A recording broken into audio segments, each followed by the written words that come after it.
Hello and welcome to Army of Crime, a critical look at the world of comics and film. I am your host, Matt, and this is my co-host, Dustin. Why, hello, everyone. On this show, we're going to cast a pretty wide net. We're going to be looking at everything from Soviet propaganda to Japanese manga to contemporary superhero comics. Pretty much everything's going to go in the grinder. And it's going to come out of the grinder as a tasty meal for your ears. As far as I know, we are the web's only crossover podcast that looks equally at comic books and movies. That is our territory of the internet that we have staked out. Yes, and I believe as of right now, that is completely uncharted territory. So for all those people who are wishing that someone would talk about comic books and movies at the same time, I think this is your only destination. Yes, you can find them separately, but can you find them together? Right. You can now. Up first, we are going to talk about the movie Justice League, which came out in 2017, is directed by Zack Snyder, and is obviously the adaptation of the DC Comics property and in their universe of comic book characters and such. Matt, what did you think of the movie Justice League? I ultimately had a lot of mixed thoughts on it. I think that the movie is unfortunately timed that it came out after we've seen a lot of other superhero movies. If it had come out 10 years ago, it would have been really impressive. I think it's a lot of things that we've seen before. Yeah, I did not like it very much. I don't think I'm kind of been on the record for a long time as not being a fan of the whole Zack Snyder aesthetic. And I think this is his least good looking film. I mean, normally the one saving grace of Zack Snyder is that he has a great visual eye often, and I thought this film was frequently a bit fugly looking, and the CGI, of which there is a ton of, doesn't look all that great, surprisingly, for a movie that I can only assume cost like $1 zillion to make. The CGI looks cheap. So just I guess to talk about the story a little bit, it's like, I mean, I don't even know what there is to say about the story. They have these MacGuffins that they're trying to get. It's just called like a mother box that allows them to fight this guy named Steppenwolf who's trying to invade the Earth. That's really about all there is to it. I thought what there was of a story actually reminded me of an adaptation of a video game. Like there's these magic items that have to be collected. It felt kind of like you were watching the adaptation of like a 2D brawler. I could see that. I felt like this with the previous Zack Snyder DC movies too, and that the story felt very like rushed and like slapdash. It really just felt like that they're just churning through plot just to like get this thing over with. Yeah, it's odd because it feels both unnecessarily complicated and very simplistic at the same time. Like there's a lot of plot points to check off, but ultimately, right at the end, you look back and it doesn't really feel like a lot happened. Yeah, that's actually a good way to put it. It really is just like a MacGuffin chase with like a bad guy invading the planet, but yet there still seems like it's like somehow way too convoluted. Yeah, I feel like this movie is more or less a complete waste of time. The only thing that I would say is actually a redeeming factor of it is it has an absurdly overqualified cast. You have the main heroes, right? You have Batman played by Ben Affleck. You have Wonder Woman played by Gal Gadot. You have The Flash played by Ezra Miller. Of course, Superman comes back to life to the surprise of no one, played by Henry Cavill. And those people are all right for the most part. I'm not really a Henry Cavill fan, so I think he's kind of a waste of time.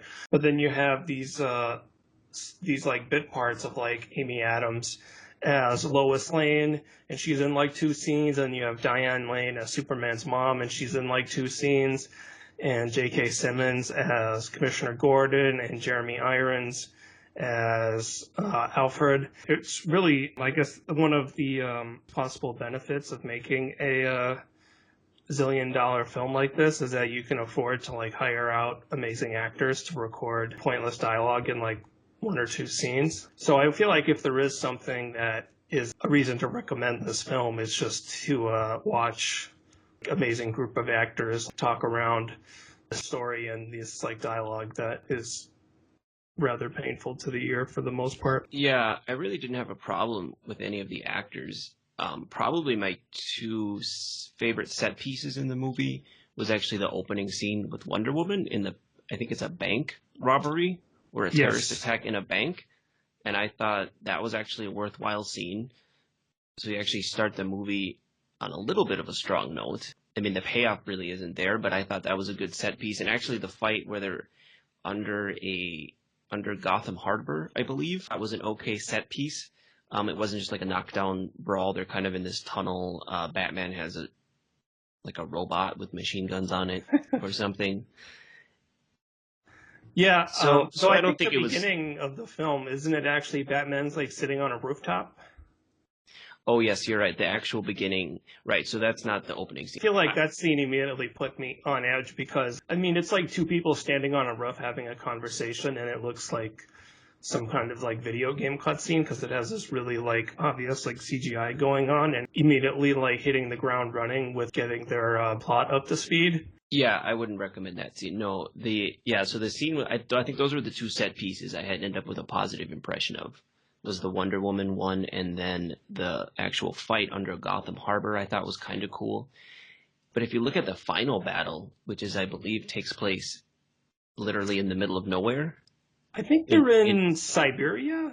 Yeah, they're in like Russia or the Caucasus, but it's like literally in the middle of nowhere, basically. It's like a big empty area, which seems like a very odd choice to pick for like a final battle. Well, I guess in the previous, maybe they took the criticisms of all the wanton city destruction to heart. So they instead will do the exact opposite and have them fight in a giant empty field somewhere. Yeah, talking about Man of Steel as a comparison, one of the positives I thought of that movie, and I don't know if I could say which one I thought was better or worse, really, but I remember actually thinking the fight scenes were at least kind of entertaining.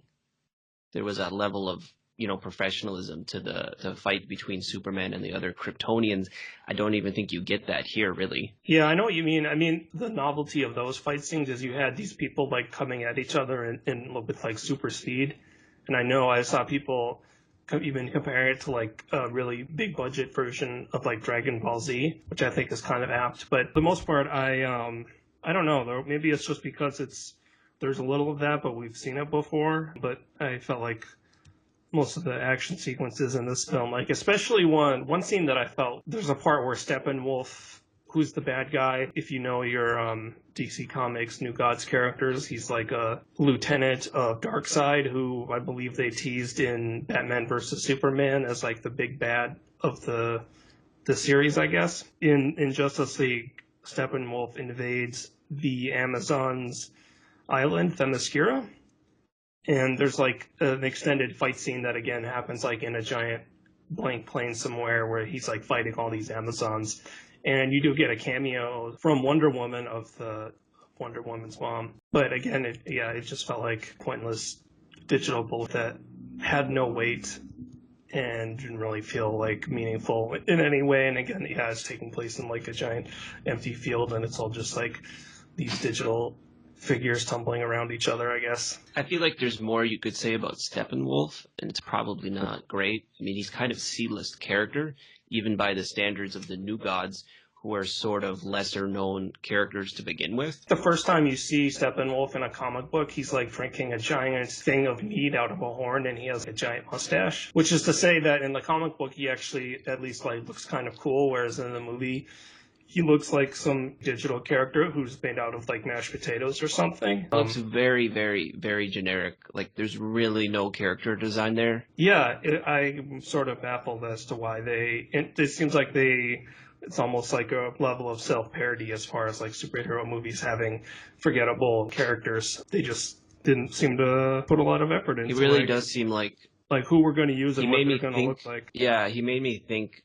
Going back to, I keep thinking of this comparison, and I made a video game adaptation because he really looks like the end level boss for like a Super Nintendo game. Yeah, he does. It'd be like the end level boss of like the second or third stage. Not even the final boss of a game, but like some mid-level boss or something that you would beat up and then move on and never think about again. I think that's probably my biggest complaint on some level about this movie is the fact that they spent this entire amount of money. You have this amazing cast, and for whatever reason, the villain, which, you know, like you mentioned, there's a lot of other problems. Certainly, if you had used Darkseid to some kind of potential, you could have at least come up with something noteworthy. Even if you're like, okay, we want to save Darkseid for a different story, there's still like, you know, to look at the New Gods villains, you still have like Calibac or Mantis or like Desaad. There are still... Or like, the female Furies. Yeah, or the female Furies. Like, even if you were like, we're going to save Darkseid for a different story, there are still other people you could pick who are more interesting than Steppenwolf, who doesn't really have much personality to speak of. Like, he is just like a generic bad guy, and he looks it and acts it in the film. I think overall we're both in agreement, right, that this movie sucks. Yeah, I don't want to throw... It's weird because as if you were to tell me as like a teenager that there would be like a $300 million Justice League film, you know, like that would have been extremely exciting. But now we've gotten to the point with these superhero movies where it's like I didn't even bother to see this in the theaters, and I caught up with it on HBO Go. For my money, other than, like I said, watching some of these like really talented actors try to make something of this, I felt like it was more or less a complete waste. It's sort of a bizarre response to Avengers, because ostensibly what we're watching is Warner Brothers trying to make their own version of the Avengers. Yeah. I mean, and it's like just... it's like a get the team together kind of thing. But yeah, the story just feels like it very much has like a, well, let's get this over with vibe to it. There's like a screenwriting 101 kind of quality to it, where I wouldn't be surprised to learn that they started production before they were even finished writing the script, kind of a thing. Yeah, I know Zack Snyder left the film during post-production, and they brought in Joss Whedon to supervise post-production and do reshoots. So yeah, it would not be surprising at all to know that the story, such as it is, or what as it came out, was assembled haphazardly over many different writing sessions and shooting and like reshooting and rewriting. But even given Zack Snyder's previous films, I'm not going to be one of the people by any means that believes there's a secret genius version hidden somewhere. Oh yeah, if we want to talk about this, but there are apparently lots of hardcore, I guess, Zack Snyder fans who believe that there's like some kind of early version of this film that exists somewhere at Warner Brothers that they're like sitting on, which is dumb and makes no sense. And I feel like the story problems in this movie are pretty similar to the story problems we have in other Zack Snyder films like Man of Steel and Batman vs. Superman. Yeah, though, you know, it's weird because I actually do feel like that. I don't know if this is, again, like I was saying, a response to criticism or just where they were always intending on going with this, but it seems like the story does get over the weird being a superhero is bad message of the earlier films, which I do kind of respect that somehow they were able to convince Warner Brothers to like let them make these hundreds of $1 million films that are all about how superheroes are terrible and how maybe no one should ever help anyone. But for whatever reason, they have gotten past that now, so it's much more of like the we need to save the world thing, which I guess would just go to show that if you were like a hardcore Zack Snyder fan, is that I'm not sure that like a different cut of the film would like make it more Zack Snyder-y. That just seems to be like what they decided to do with this one. I mean, it doesn't, there are people who are like, Man of Steel is like not my version of Superman or whatever, which I think is kind of silly because it's like, who cares if it's the correct version of the character? It's not like we own stock in Warner Brothers and we're like wanting to make sure that they don't disrespect their IP or whatever, but... Well, there's a million versions of every character. Yeah, that's true. So it's silly to talk about, like, which one is the correct one. Anyway, yeah, so the point of all that is that, yeah, there are some people who think that there's, like, a secret good version of this movie that Warner Brothers is hiding from the world, which is dumb, because the problems with this film I don't feel like are something that would have been solved by, like, an earlier cut. Maybe, like, if they would have thrown the script in the trash and wrote a different one from the word go. But so, Justice League, any final thoughts on this movie? Does it make you want to watch more Warner Brothers superhero films? It does not. I believe we have Aquaman. I didn't even mention Aquaman, but he's in here too. Yeah, I really didn't mind Jason Momoa, I believe. Yeah. I mean, he didn't. Yeah, he's fine. I feel like he's kind of saddled with having to be the guy who drops bad one-liners. But he's fine. Wolverine. He's the Wolverine character. I guess, yeah.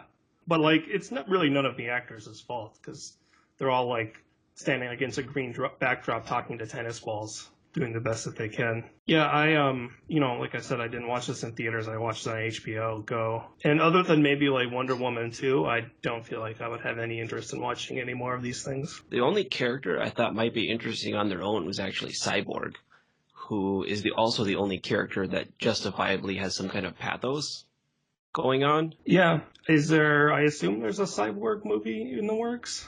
I don't know, and based on what we've seen so far from Warner Brothers, I don't know if I would be sold on it without a lot more information, but I think Cyborg could potentially be an interesting character on his own, based on what we saw in this movie, which wasn't a whole lot.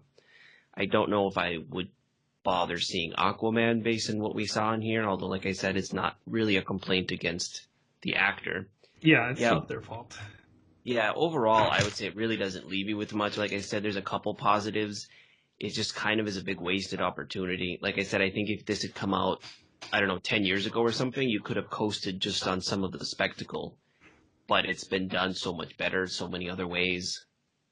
It's hard to really come up with much when you're done watching it. I would say probably just DC comic fan completists.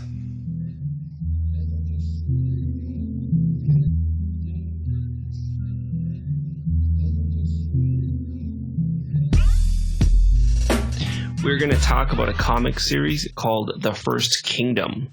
Let me read you some of the cover blurbs off of this. One of the most awesome undertakings in modern comic book history by Will Eisner. The avid buyers of Jack's monumental saga, numerous and loyal, can attest to the eloquence and mesmerizing sweep of characters and situations. That is by Jack Kirby.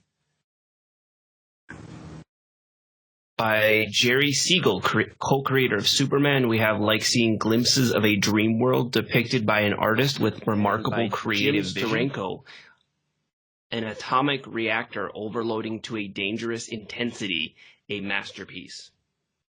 Those are all some of the best cover blurbs I think you could get from some of the biggest names in comics history. The First Kingdom is a comic series published over long form starting in the late 70s. So it's very independent, very underground. I will readily admit that I'd never heard of it whatsoever until it was reprinted in hardcover. For the purposes of this show, we're just looking at First Kingdom Volume 1, really just for brevity's sake. Which collects, as I recall, the first 6 issues of the series, which I believe was ultimately finished as a 24-issue series. Right. So we're looking at the reprint is in hardcover, but the series is all black and white, and it is very much, let's say, I think the word I'm looking for would be non-commercial, trying to search for a word other than mainstream, but it's very. Yeah, it was. Let's say that. I believe you would call it like an underground comic. Yes, it's very much an underground comic, black and white. It's hard to even begin where to describe it. I found myself, I've actually read the entire series, and I reread it to review it on this show, and I think The First Kingdom is tremendous, but it's hard for me to even wrap around where to even begin. Is there anything you want to jump in with? So I have not read the whole series, so I just read the first volume because I knew that we were going to talk about it, and I honestly found it a bit arduous to get through. So let me ask you this: do you feel like that this engaged you dramatically, emotionally? Did you resonate with the story or with the characters on any kind of level? Because I did not at all, and I found it kind of a chore to read. I would say that I did. It is dense. It is a very dense series. So there's pages where you're basically reading prose with illustrations. There's a lot of text on some of these pages. It is a bit. It's it's a bit of a steep climb to get into it. It really does not hold your hand. It tosses you into this fantasy world. There's all sorts of jargon that they don't explain to you. And you literally start with, I think, cavemen, like running around fighting with spears. So the author really doesn't do you any favors to get into this. So I will admit, when I did first read it, it does take a bit to get into. It is a bit of a climb to get into it. Did you get into it before you finished the first volume? I was into it by the time I finished the first volume.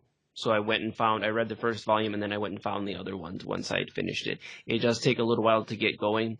The word epic could probably be used to describe it. The word epic is probably overused to describe things, but I think it really fits here. We're looking at a story where the main character isn't even born until I think about halfway through this.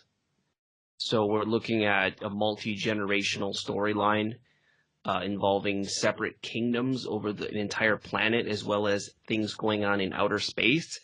It's got post-apocalyptic angles. It's a fantasy story. It's science fiction. It actually falls into, I feel like you could describe it with the Edgar Rice Burroughs sort of planetary romance. There's some kind of John Carter, Warlord of Mars vibe. There's almost a Conan the Barbarian aesthetic to it, with everyone running around muscly and shirtless. And there's a lot of nudity as well. There's a lot going on. It made me wonder if this whole series started just because the artist Jack Katz, who was apparently he was not someone whose work I was extremely familiar with, but he worked in the golden age of comics, and then he kind of came back in the 70s to do this sort of personal project. And it made me wonder while reading it if maybe this whole thing just started out because he really hates drawing clothes, because all the characters are basically naked all the time. I mean, they have loincloths on, but even the children characters are drawn as muscled, sexy, naked children. It's kind of, to be honest, I found, that aspect of it I think ties into one of my criticisms with the art, is that all the characters look the same. And with the fact that there's a zillion characters, it has it's like reading the Bible with the number of characters in it, and they all look exactly the same with the same sexy, naked, muscled body that it's almost impossible to keep them apart. I guess I wouldn't disagree with that so much. The cast of characters, once you figure out who everybody is, I feel like it works. You're dealing with the characters in two kingdoms on Earth, as well as a space crew. There's a pantheon of gods. So there is a lot of characters. I feel like you do eventually get the rhythm of who is who. Yeah, the aesthetic, you kind of have to take it or leave it. Oh, I left it. No worries there. You left it? It is unusual. I'm not sure. I really can't muster a defense for it, I guess. It's like I said, it's almost a Conan the Barbarian aesthetic, but more so. That also brings me back to the Edgar Rice Burroughs thing, when you see the Princess of Mars, Warlord of Mars, the kind of images you see on those covers. It kind of reminds me of that too. Comparing it to cover images, I think is apt, because even though there are I would say fairly regular action sequences, but they're all drawn in a very stiff, very cover image, splash image, poster image kind of style, where there's not, I never felt any kind of tension or any kind of excitement in any of the action sequences, and part of that is because I didn't really care about any of the characters, but also I don't feel like with the drawing, his style, and with the page design, I don't think he ever really gives you a successful action sequence on the page. If you read a good Conan the Barbarian comic, maybe one of the black and white ones that were drawn by John Buscema, he can actually deliver to you both through the page design and through the actual pencil work, an exciting action sequence. And I personally never got that from the First Kingdom. In fact, sometimes I found the art is extremely detailed, which I'm not always a fan of highly detailed art styles in comics. And here I found it to be sort of really like dry and almost kind of cluttered on some pages. It always felt like every panel was drawn to like be like a poster and not to be, cartooning to tell a story. I will grant you it is very idiosyncratic. He seems to be working entirely off of his own designs. I mean, there's really no attempt to do something the way you would expect it to be, I guess, which isn't necessarily a recommendation in and of itself, but it just seems to be he's a drummer beating to his own drum. I don't know all of the details of his life story or whatever. I really can't explain the style of it. It is idiosyncratic. It is not like, yeah, when I mentioned Conan the Barbarian, I'm really just talking about the aesthetic. And I guess I liked the art. I feel like there's a lot of really amazing images. I mean, the style, to me, like, I definitely could think of people I could compare it to. Like, it recalls, like, maybe like Flash Gordon art by, like, an Alex Raymond or an Al Williamson, or even, like, Hal Foster, sort of like Vistas. It's kind of more in that vein than in typical, like, comic book art. But I think that those kind of artists, for whatever reason, I would say that they work better. But so, I mean, I don't think that he's like, this isn't like someone who's like out there like doing something that nobody else did before or since. He's definitely working, picking up threads from other people in terms of like detailed, fantasy sci-fi art.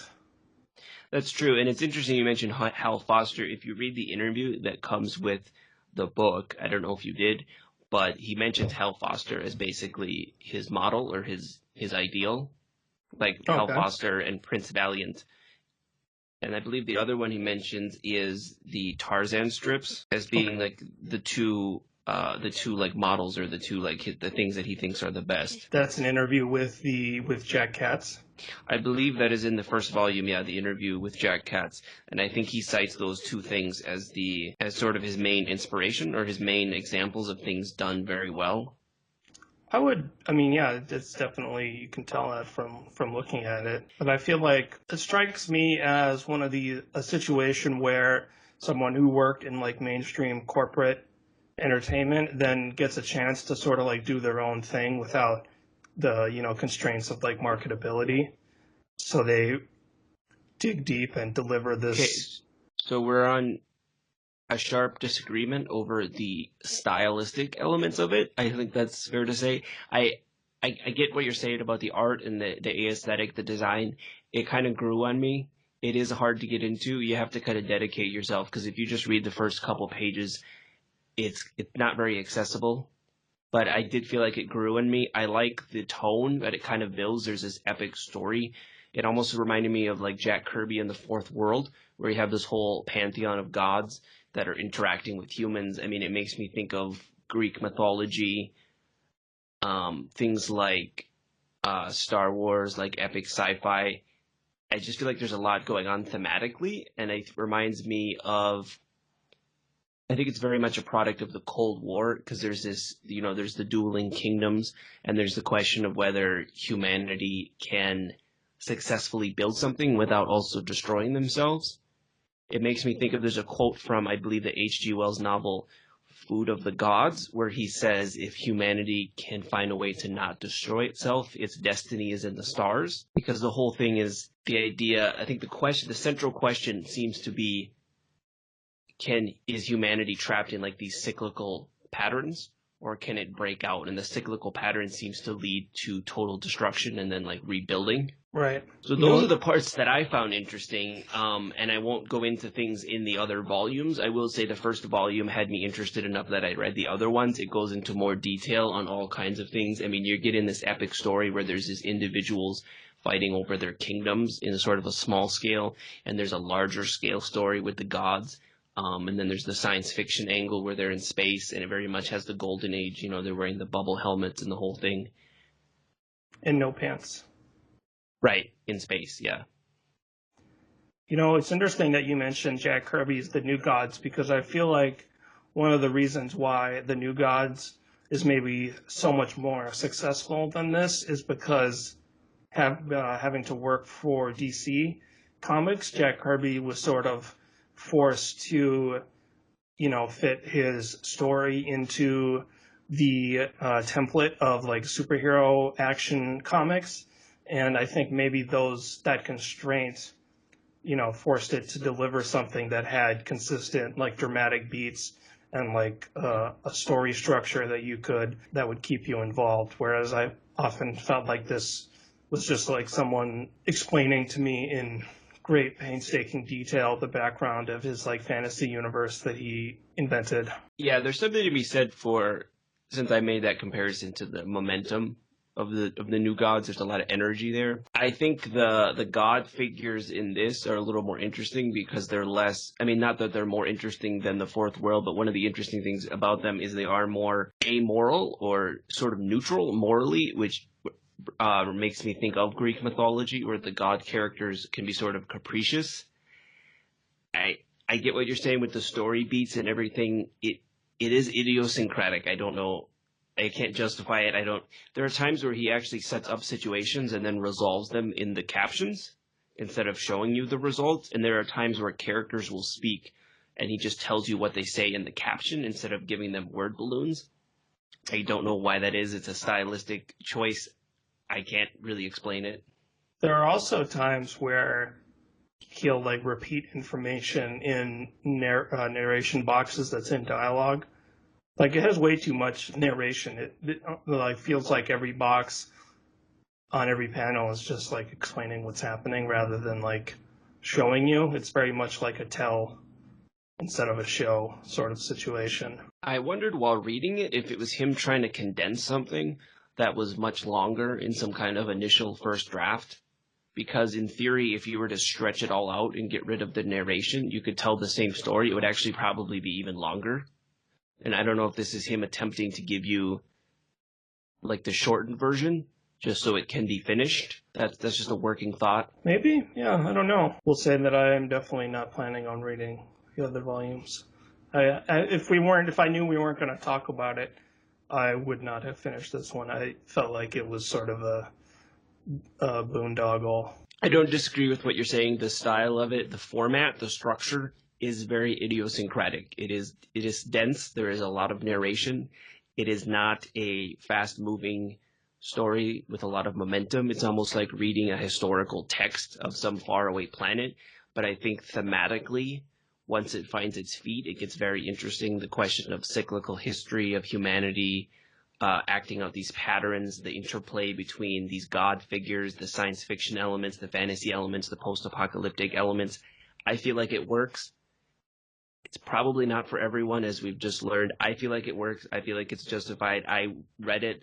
By the time I got into the second and third volumes, I was thinking of whether this was one of the best comic things I'd ever read. Wow, so you liked it that much? I did, but I don't feel like, I don't want to say what happened. By the time I was done reading it, I guess I had moved on from that. But there was a period there where once all the elements start to click, all of the casts of characters start to interact, where I feel like it was just firing on all cylinders and it was really very engaging. Again, and that sort of, you're reading mythology, you're reading history of a fictional world with these ideas of cyclical history patterns, whether humans can, break out of those patterns. This very much, you could see the Cold War idea of, nuclear Armageddon destruction hanging over us. I feel like it worked. It is dense. It's probably not for everyone.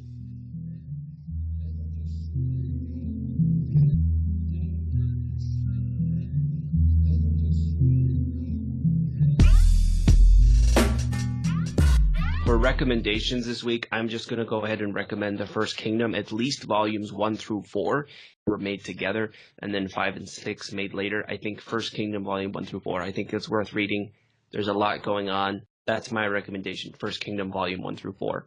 I'm going to recommend a movie that is an adaptation of Greek mythology. It's a film that might be one of those things that I'm the only person in the world who enjoys it.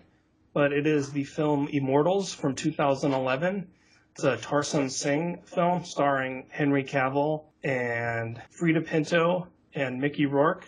Henry Cavill plays Theseus, and it kind of follows, it has all of the Greek gods in it.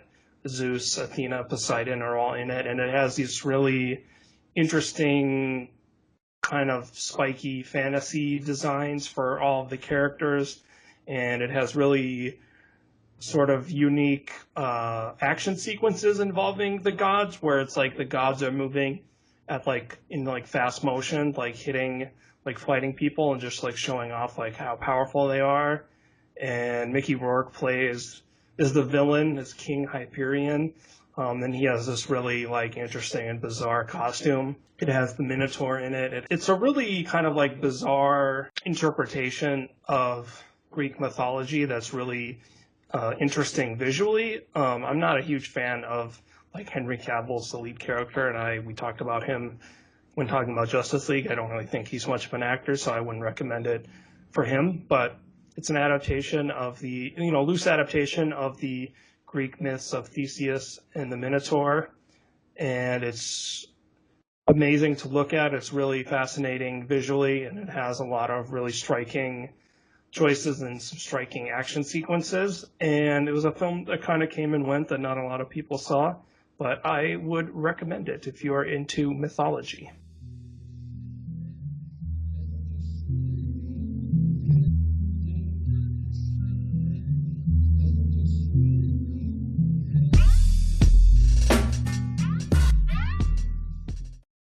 That's our episode for today. You can find more information about the things we talked about on our website, armyofcrime.com.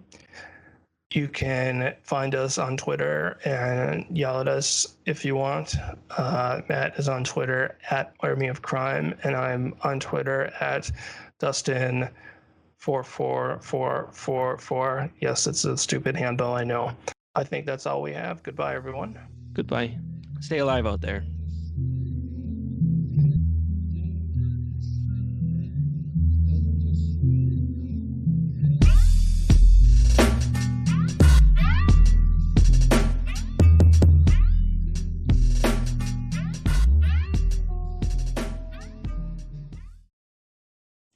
Should I say something now?